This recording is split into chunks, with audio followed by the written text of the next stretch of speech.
ኦኬ ሶ ውሃው እንዲመረት እነዚህ ኤሌክትሮኖች ያስፈልጋሉ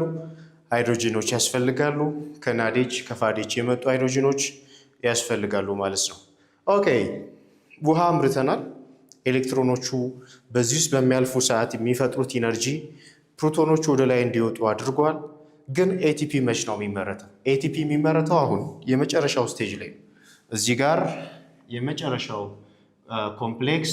ኤቲፒ ሲንቴዝ ምንለው አለ ማለት ነው the ATP synthase ATP synthase that is very important to producing the ATP the complex the final complex is ATP synthase አለ ማለት ነው እዚህ ይሄ ATP synthase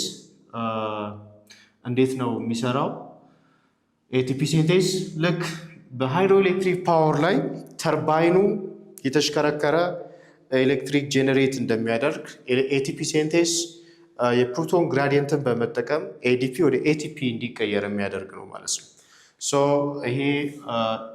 ATP synthase ነው ሶ በዚህ ውስጥ የመጡት እነዚህ ሃይድሮጂኖች አሉ ማለት ነው ሃይ ኮንሰንትሬሽን ኦፍ ሃይድሮጂን አለ ከላይ ሶ እነዚህ ሃይድሮጂኖች በዲፊውዥን ከኢነር ሜምብሬን ስፔስ ወደ ታች ይወርዳሉ ማለት ነው